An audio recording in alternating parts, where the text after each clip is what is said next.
O fair viewers, I bring you woe-filled news.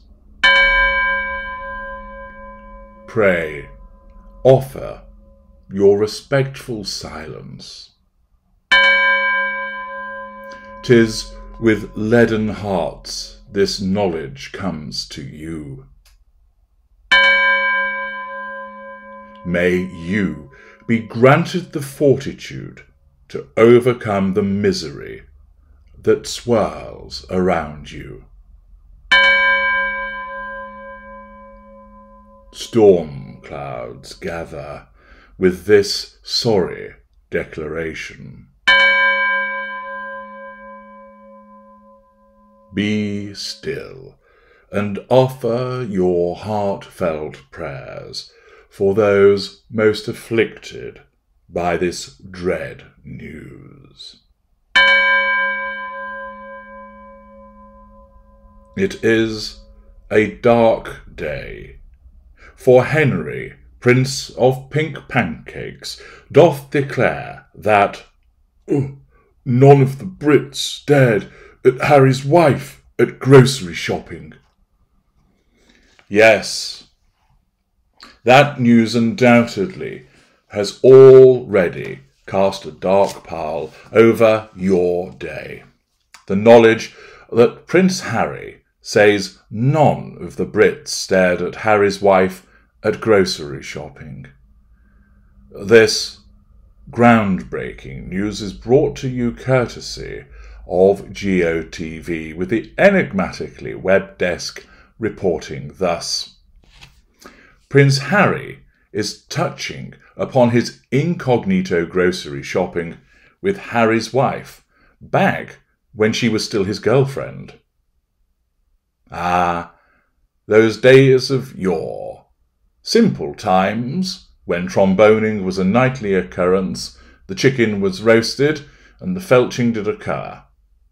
The Duke of Sussex recalls setting up a dinner night with his new girlfriend in order to introduce her to his cousins. He pens in memoir Spare, "We decided to have dinner that night at my place. Invite some friends over. We'd cook. Fun, we said. But it would mean food shopping first." He's a bright boy, isn't he? Recognises that if you're going to cook some food, you need to go and buy it. He'll go far, clearly. There was nothing in my fridge, between a strap-on still cooling off, I beg your pardon, besides grapes and cottage pies. A heady brew, one would imagine. "We could go to Waitrose," I said. Of course, we couldn't actually go to Waitrose together. That would cause a riot. Well, it certainly would, if you were going in there buying up all of the produce to the detriment of all other members of the middle class.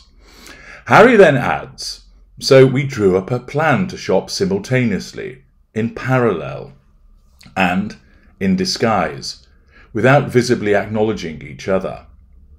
Harry's wife got there 3 minutes before me. She wore a flannel shirt, a bulky overcoat, and a beanie. Probably the best dress that she's been in some time, I would imagine. But I was still surprised that no one was recognising her.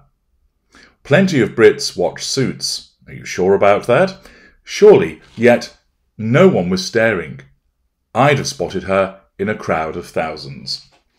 Now, we all know that this is another little puff piece which has been set free to flutter out into the world to describe how in love Harry is with Harry's wife, and that she needs that to be detailed in Spare. The fact is, many people will not have recognised her because they hadn't the fucking slightest who she was. And she didn't even need to go in disguise because people wouldn't know who she was. But of course, remember, in the deluded world that is that of Harry's wife, she believes that wherever she goes, there'll be screaming crowds, even before anybody actually knew about her. If you were to do a poll of individuals to ask, did you know who Harry's wife was before she became Harry's wife? Most people would go, didn't have a fucking clue who she was.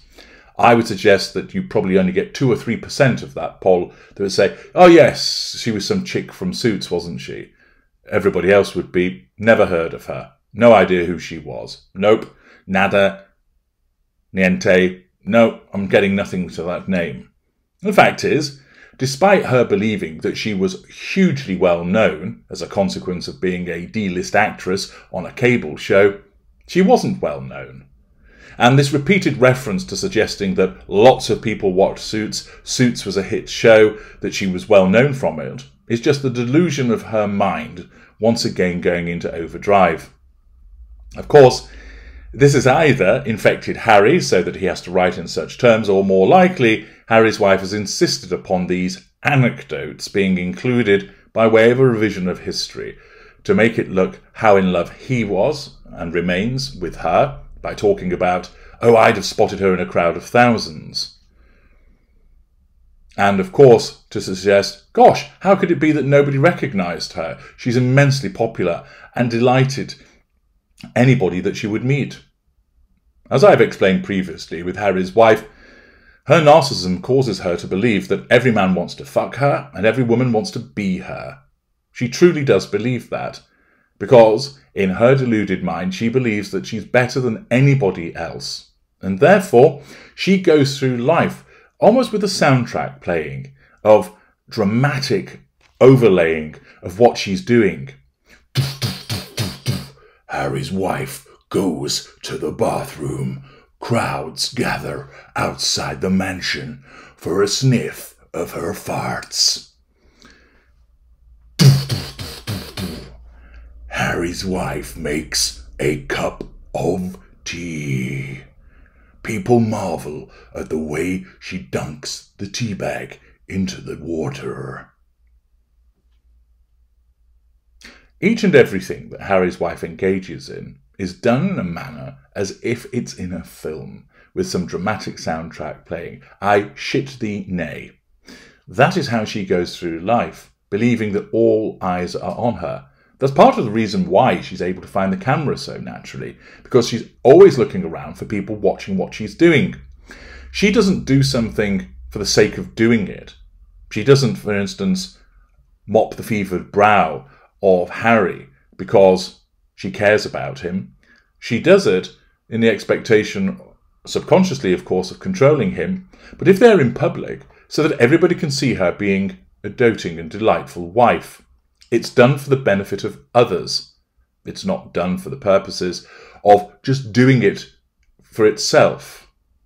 Everything that is done when other people are around becomes an act, a performance, all done, of course, to assert control over the recipient of the actions, but also over those who are observing them as well, by way of controlling them, drawing fuel and managing that facade. And therefore, a simple act of going grocery shopping, which is what everybody has done at some point in their lives, and of course many people do it regularly, it's hardly anything of interest, but with Harry's wife it has to be turned into some dramatic production. I'm H.D. Tudor. Thank you for listening.